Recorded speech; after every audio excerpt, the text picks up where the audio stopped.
नमस्कार विद्यार्थी मित्रांनो, स्वागत आहे तुम्हा सर्वांचं आपल्या यूट्यूब चॅनलवरती। विद्यार्थी मित्रांनो, जिल्हाधिकारी कार्यालय पुणे यांच्यामार्फत अतिशय महत्त्वाची आणि आनंदाची बातमी तलाठी नियुक्ती संदर्भात आलेली आहे। पहा सविस्तर या व्हिडिओमध्ये नेमकं काय सांगण्यात आलेलं आहे नियुक्ती संदर्भात। सो व्हिडिओ शेवटपर्यंत पहा विदाउट स्किप करता, जेणेकरून तुम्हाला नियुक्ती संदर्भाची योग्य माहिती व्यवस्थितरित्या समजेल। जिल्हाधिकारी कार्यालय पुणे यांच्यामार्फत या ठिकाणी आदेश जे आहे ते देण्यात आलेले आहे नियुक्ती संदर्भातचे। पहा या ठिकाणी मान्य राज्य परीक्षा समन्वयक तथा अप्पर जमाबंदी आयुक्त तसंच अतिरिक्त संचालक भूमी अभिलेख महाराष्ट्र राज्य पुणे यांच्याकडील प्रसिद्धीपत्रक क्रमांक तलाठी भरती देण्यात आलेला आहे। पहा 26/6/2023 नुसार जो काही शासन निर्णय आहे, या शासन निर्णयाच्या अधीन राहून जे काही आदेश देण्यात आलेले आहे ते पहा।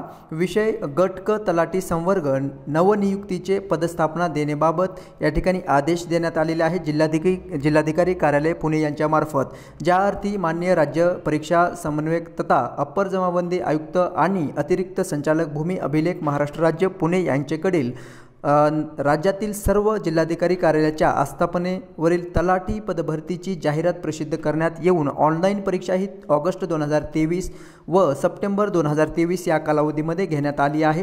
तदनंतर या ठिकाणी जो काही शासन निर्णय आहे 1, 2, 3 जवळपास 4-5 शासन निर्णयानुसार या ठिकाणी पदभरती आणि नियुक्ती संदर्भाचे आदेश जे आहे ते देण्यात आलेले आहे।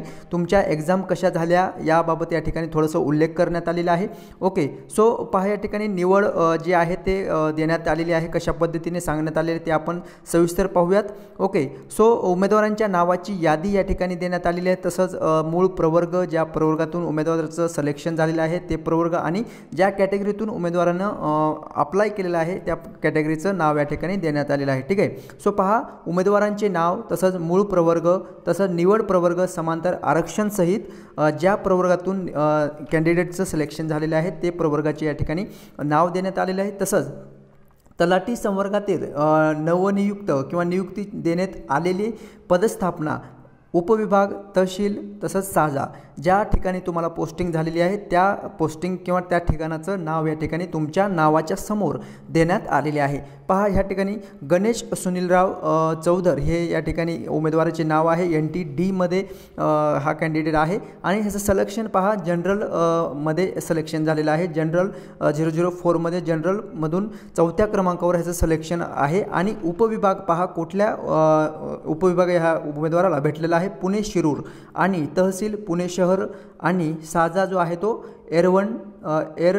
एरंडवना। ठीक आहे, ओके, सो या ठिकाणी पहा तुमच्या नावाच्या समोर विद्यार्थी मित्रांनो गावाचं किंवा ज्या तहसील कार्यालयाचं आहे उपविभागाचं तसंच कुठलं साजा तुमच्याकडे तलाठी नियुक्ती झाल्यानंतर तुम्हाला भेटलेलं आहे ते तुमच्या नावाच्या समोर जे आहे ते देण्यात आलेलं आहे। ठीक आहे, सो हे फिमेल कॅन्डिडेट आहे दीपाली सुनील तावळे OBC प्रवर्गातून आहे।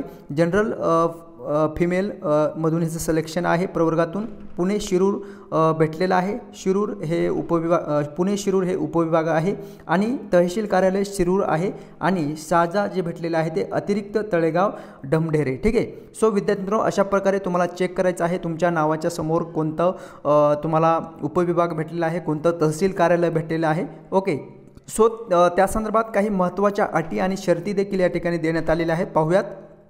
संबंधित उमेदवारांची नियुक्ती ही माननीय प्रशासकीय न्यायाधिकरण मुंबई यांच्याकडील मूळ अर्ज क्रमांक या ठिकाणी देण्यात आलेले पहा।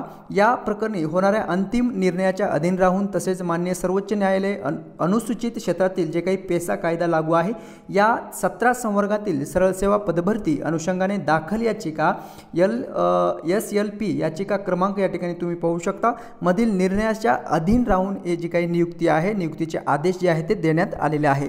वरील उमेदवारांना दिलेली नियुक्ती ही पूर्णतः तात्पुरत्या व अस्थायी स्वरूपाची असून तलाठी पदासाठीची अर्हता तसेच त्यांनी या कार्यालयात सादर केलेल्या आवश्यक अभिलेखाच्या सत्यतेच्या अधीन राहून जी आहे ती तुमची अंतिम निवड जी आहे ते केली जाणार आहे। यामध्ये तुमचं डॉक्युमेंट व्हेरिफिकेशन असेल किंवा कागदपत्रे बनावट किंवा खोटे जर आढळलं तर तुम्हाला त्या ठिकाणी लगेचच त्या तलाठी नियुक्तीच्या पदावरून तुम्हाला बरखास्त केलं जाईल किंवा तुमचं नाव त्या ठिकाणी कमी केलं जाईल। ठीक आहे, सो असं स्पष्टपणे या ठिकाणी सांगण्यात आलेले आहे। आता ज्या उमेदवारांचं या यादीमध्ये नाव आहे अशांचं मनपूर्वक अभिनंदन करतो आणि आता या उमेदवारांना काय करायचं आहे पहा। उमेदवारांनी या आदेशाचे दिनांकापासून म्हणजे काल 18 तारीख होती, 18 तारखेपासून पहा 30 दिवसाच्या आत नेमून दिलेल्या पदस्थापनेवर रुजू होणे हे आवश्यक असणार आहे।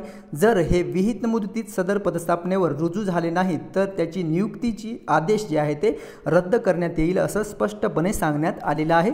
सो विद्यार्थी मित्रांनो, तुम्हाला आजपासून 30 दिवस म्हणजे 1 महिन्याच्या आतमध्ये जे काही तुम्हाला तहसील कार्यालय भेटलेलं आहे त्या तहसील कार्यालयावरती जाऊन व्हिजिट करायचं आहे आणि त्या ठिकाणी तुम्हाला सांगायचं आहे की माझी या ठिकाणी या उपविभाग किंवा जे काही साजा आहे त्या ठिकाणी तुमची नियुक्ती झालेली आहे। ओके, सो 30 दिवसाच्या आतमध्ये तुम्हाला हे सर्व करावं लागणार आहे। जर तुम्ही त्या ठिकाणी पदस्थापनेवरती रुजू जर झाले नाही तर नंतर तुम्हाला त्या पदाकरिता दावा करता येणार नाही। ओके, सो नंतर पहा, नियुक्तीचे कार्यालयात हजर होण्यापूर्वी ते अन्यत्र नोकरी करीत असल्यास किंवा त्या पदाचा राजीनामा देणे सक्षम प्राधिकाऱ्याने राजीनामा स्वीकृत केल्या बाबतचा आदेश, जर एखादा उमेदवार दुसरीकडे त्याला नोकरी असेल तर त्याबाबतचं तिथील राजीनामा दिल्याबाबतचं अर्ज किंवा जे काही पत्र आहे ते तुम्हाला सोबत घेऊन जावं लागणार आहे। ठीक आहे, आणि जे पत्र सादर केल्याशिवाय सदर पदावर रुजू होता येणार नाही। ओके, सो अशा उमेदवारास रुजू करून घेण्यापूर्वी